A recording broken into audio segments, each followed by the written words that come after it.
If you could go back to any place in history, any 24-hour period for one day, just one day, where would you go? If you could travel back and be there for just one day, you have an idea? Would you go stand and listen to Lincoln give his Gettysburg Address, be in the crowd? Would you go to Yankee Stadium to watch Babe Ruth, and that's where Alton would not be, to watch Babe Ruth and Lou Gehrig play a doubleheader? Would you want to be in Vienna, front row, when Beethoven conducted the Ninth Symphony?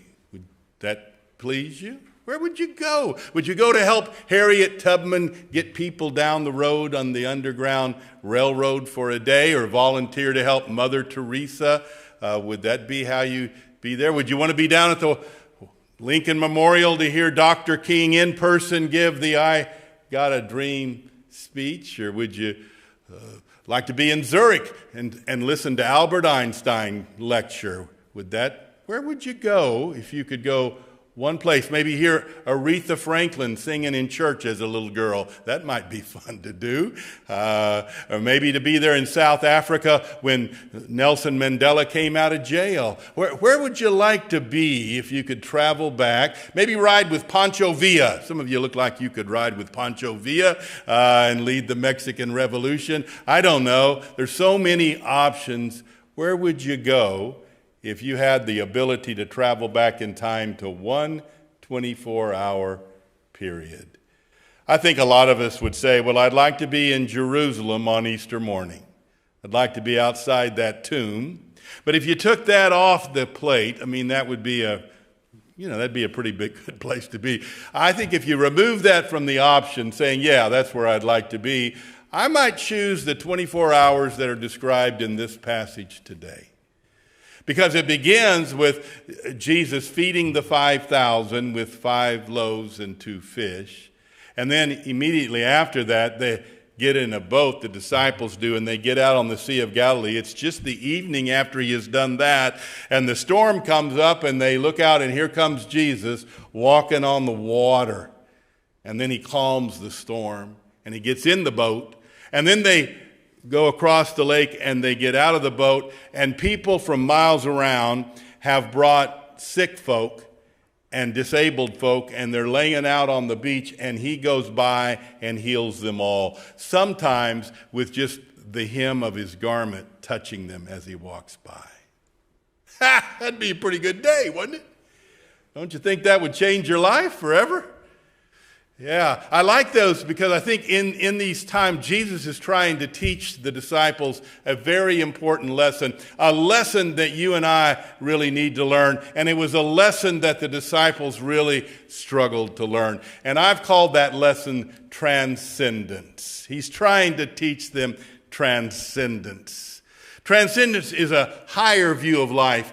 It's a belief that there's more going on than just what's happening now, than just this situation I'm viewing. There's more happening. Some of you are old enough to remember Flip Wilson. Anybody here remember Flip Wilson? He had a TV show, and he would act like he was a preacher from time to time, and it was always the church of what's happening now. Well, there are a lot of spiritual leaders that tell us we need to focus on what's happening now, and that we need to be fully present and aware and pay attention. All that is true. I'm not here to debate that at all. But there's also another level of spiritual life, which means you get a little bit higher and you look down from the big picture and you realize it's not just about me and it's not just about my resources. There's something bigger going on here. You need transcendence in parenting. Actually, you need one parent at least, or maybe a grandparent, somebody, an aunt, who is transcendent. And then you need one who can be intimate. Intimate means you get right in there and you feel the pain and the compassion, and you love them and hug them, and maybe I'll fix your comfort food dinner, and sweetheart, baby. You need that. You need that. That's intimacy. You're right there with them. You also need the transcendence. If you have a teenager come home and they've broken up, they've broken up with the love of their life. You know how that goes? It happened to me many, many times where I thought a girl liked me and then turns out she didn't like me that much. And I was brokenhearted. I'd come home and my mother would go, "Oh, honey," and she'd hug me and she'd fix me cookies and, and my dad would say, "There's a lot of other fish in the sea." That's transcendence. You're going to have a lot of loves in your life. This is not that you're going to have happiness again. Life goes on.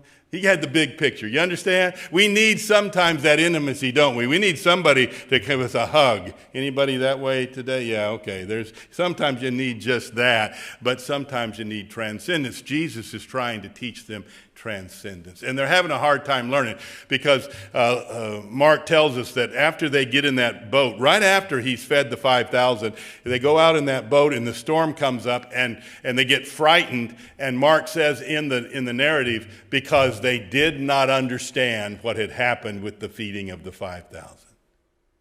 And then a few days later, Jesus is in a boat with them, and they're worried about having enough bread for dinner. And Jesus looks at them and says, "You remember when I fed the 5,000 with the 5 loaves and 2 fish? How many baskets did you boys pick up after that?" And they kind of mutter, 12. Okay. "And you remember when I fed the 4,000 and you guys picked up the leftovers? And you remember how many baskets that were?" And they kind of sheepishly, "Yeah, there were 7. He goes, "Then what are you worried about bread for?" I mean, it's just like Jesus is about ready to lose it. I don't know if Jesus ever lost it, but it's just like you all are not getting this. There is more in your life than what you're seeing right now. And he's saying, yeah, your resources are limited. Have you found that to be true yet? That your resources are limited. You only have so much money, so much energy, so much time.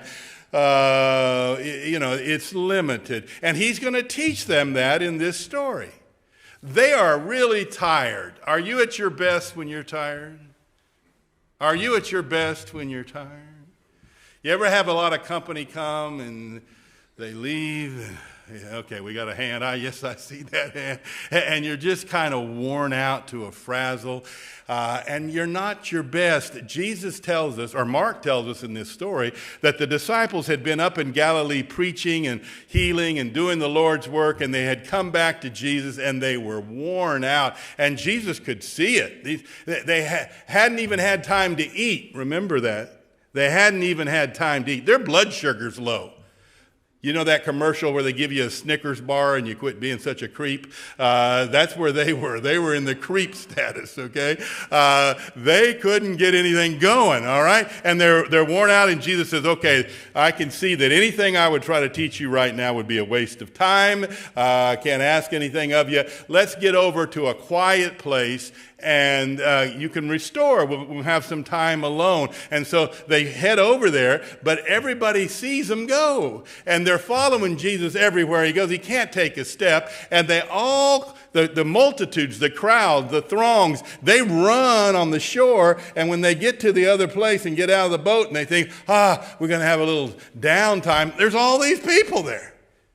And I am sure that the apostles wanted Jesus to say, y'all get on out of here. We're on break. Don't you ever do that? We're taking a nap. Do you like to have a nap disturbed when you finally get there? Not generally. We need a little nap. We need a little restoration here. And all these people are going, hey, I need this, I need this. But instead of doing that, Jesus has compassion. And I'm sure the disciples went, there he goes again. He's got compassion.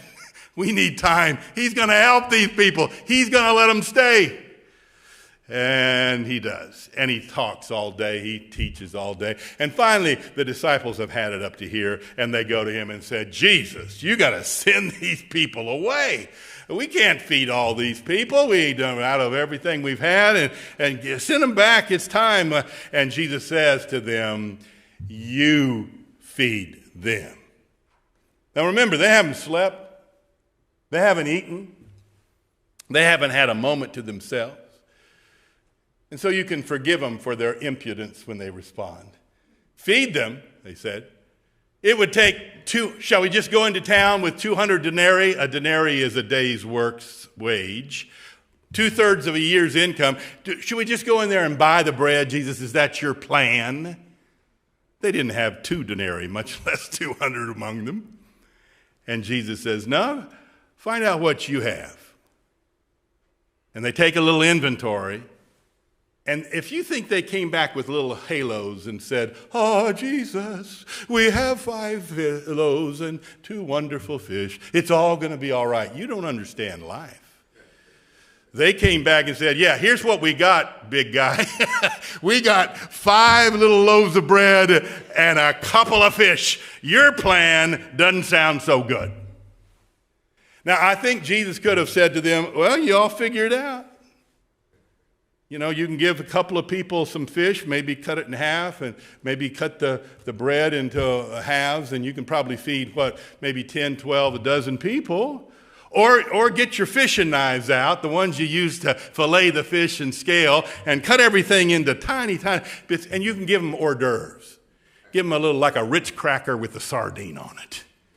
Feed them out there. But that's not what he said. He said, bring what you got to me. And they bring what they have to Jesus. And he lifts it up to God in prayer. And he brings it down. And now it's enough. Because there was more going on in that story than just what the disciples saw, just what was before their eyes. There was all sorts of stuff happening here. God is big. God's at work all the time.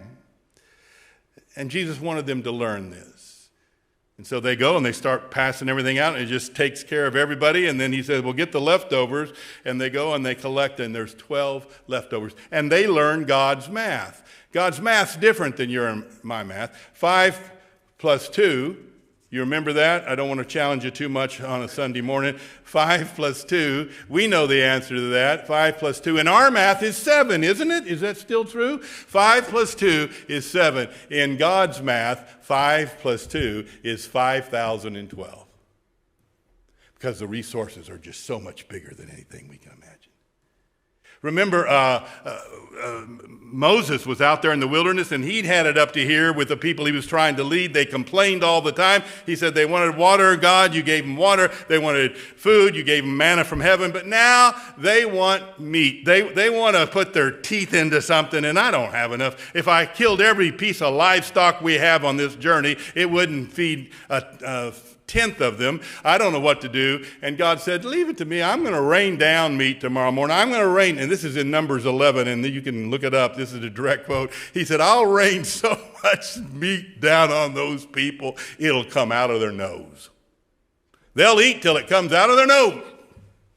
In other words, saying, you're looking at what you have, you're looking at the situation as it is, but I want you to get some transcendence here and see all the resources that God has for your life right now. There's a lot more going on than what you can do and what you see.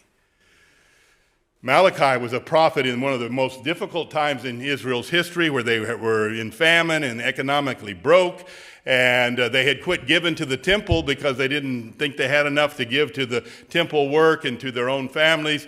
And Malachi said, let me tell you something about God. Let me tell you something about transcendence. You bring your tithes into the storehouse, and you watch and see if God doesn't pour down blessings on you that you don't even have room to store. And then Jesus was dealing with the same problem with his own disciples, economic scarcity, and they were worried. He said, fear not, little flock. It is your Father's pleasure to give you the kingdom. Give, and God will give you. You'll have your treasure stored up where no moth can get to it, no rust can get to it. It'll go on and on. You got all the resources of heaven. Don't you worry. He said, you give, and it'll be given to you, pressed down, shaken together, and pouring over into your lap. You won't have enough storehouses to hold everything God can give. That's transcendence. To realize I'm wearing out. I cannot solve this on my own. I'm limited. But transcendence is, but I am in connection with a God who has a lot more going on than what I see right now. Changes everything. Changes everything. You ever feel like you don't have any more to give to your children? I said, did you ever feel like You've done everything you know to do, and you're just worn out with it. Well, that's true, but that's because you're looking right here at this situation. Get a little higher and see that God's got people all over this world that are going to work with your children.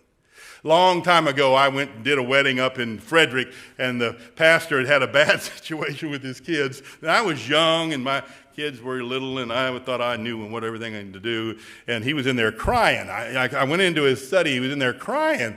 And I said, I don't know what we're going to do here. And I sat down, and I said, yeah, is there anything I can do with it? He said, my kids, they're just tearing me up. And he said, I finally realized that some other good soul is going to have to do for them what I cannot do.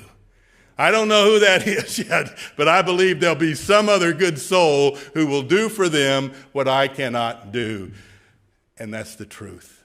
God's got so many representatives, so much going on, so much cooking, and all we see is what's on the stove today. All sorts of things are going, and we can take heart. God will provide. See?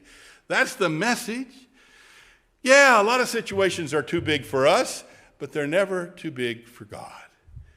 And God's transcending this and working this out in ways that we cannot, multiplying and using us. There's a couple of things I want to say. God can use our meager efforts and make them much more than they are in us. I read an essay this week by a woman named Maureen Swinger. And she's talking about her church. And the name of the article is Doing Bach Badly. Doing Bach badly. And she said every year her church does Bach's St. Matthew's Passion.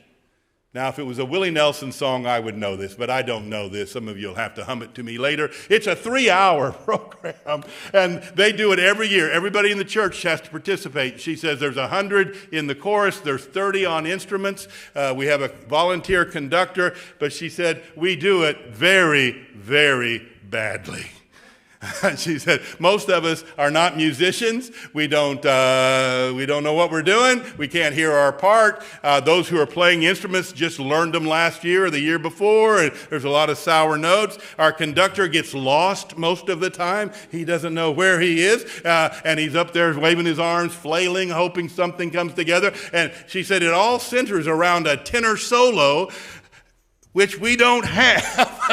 And so, but we all prepare and we rehearse, and the teenagers hate being there, but they got to be there, and everybody's got to be there. And then she said, the night that we perform this masterpiece, 10 people come. 10. And we do Bach badly again for the next year. And she said, in the midst of it, I always think, I'm not going to do this next year. I'm never going to do this again. But she says somewhere in the performance of St. Matthew's Passion, there is this on and on statement of surely he is the Son of God. And when we hear that, she says, the Holy Spirit comes upon us and revives our spirits and renews our faith. And when it's over, everybody in the chorus, all the poorly played instruments, and the 10 people who show up, feel a new closeness to God. Is that because they did it so well? No, it's because of transcendence. They put themselves out there, and God made it more than it ever could have been on their own. That's the way God does. I'm going to tell you something else about your life. Your impact, because it's in the hands of God, is far greater than you will ever know. The lives you have touched, the people you have changed, you'll never know all of it. It's much larger because it's in the hands of God. If it was just up to you, it wouldn't be that big a deal. But it's in the hands of God. This week, a close friend of mine had to have some very stern words with me because his father had died and I had not gone to the funeral. Now, you know why I didn't go? Because I couldn't imagine that it would matter to him whether I showed up or not. And I got things to do. I told you this 2 weeks ago. I got a garage to clean out. I got some heavyweight stuff. And I did not go. But he took the time and cared enough to call me and said, I needed you, and you didn't show. Because the impact of my life is greater than I even imagined. and so is yours. If you're still breathing, it's because God's still using you. Can you say that? If you're still breathing, it's because God's still loving you. Whether you're in a nursing home or whether you're at home now because you can't get out, or whether you're driving down, whatever you are, whether you're here today, if you're still breathing, the impact of your life continues, whether you see it or not. Get some transcendence. Get up there and see all that God is doing in your life. Yes, we are limited, but God is not limited. And there'll be a day when we die. Did you know that? There'll be a day when we breathe our last. But that's only this part of the journey. That's just what we see in front of us right now. It's not, we got to get transcendent and see this life folds into a new one. And it goes on because it's the life of God, which is eternal and infinite. Don't worry about a thing. Get transcendent. And know that God is working and taking care. I have a Keurig coffee maker. Do you have one? A couple of you do. Mine you have to refill. You know, it holds about 5 cups of water, and you pour it in there, and everybody comes and drinks it, and then it's empty. You can watch it go empty. But I stayed with this guy not long ago, and he had a Keurig coffee maker, and somehow it was connected to his water line. I don't know how. I didn't know it was even possible, but it was connected to his water line. Every time you took a cup out, a new cup went in there. You take 2 cups, the water comes right back in, refills. You can't get to the bottom of that thing. There is no bottom to it. You can drink and drink and drink, and you're never going to get to the bottom of that. I wish I had one like that. I don't want any of us to live our lives like my Keurig coffee maker. I don't want you to live thinking, oh, and there goes another minute. There goes my energy. Oh, there goes my money. What are we going to do? What are we going to do? No, we've got transcendence. We can get up there and see the big picture. We are connected to a living God. There is no end to anything God gives you. You will never run out of love. You will never run out of patience. You will never run out of life if we open to the living God. He'll keep refilling it, refilling it, refilling it. That ought to got an amen from somebody. Take a deep breath and relax. You are connected to the living God. Apple streaming service has a new show called Severance. And I just want to tell you the premise of it because I find it fascinating. These people work in a high security business. So high security that when they show up for work and they put their ID badge and they get on the elevator, as they go up the elevator, their personal life is completely blocked from their brains. They can't remember anything about their personal life. All day they work, and all they know is the people at the job. They know they have a personal life, but their brain will not access it. And they work up there and they do things, and then they get back in the elevator, and when they go back down to the ground, they have no memory whatsoever of their job. They know they have a job, they know who they work for, but they don't remember their coworkers or what they've done. All they have is their personal life. Nothing else can get in there. Now, here's what Jesus is trying to teach us. We have a personal life, an up close and personal, everything right before us, the situations we're facing. But don't ever forget, there's much more going on beyond that. Don't let that be blocked from your consciousness.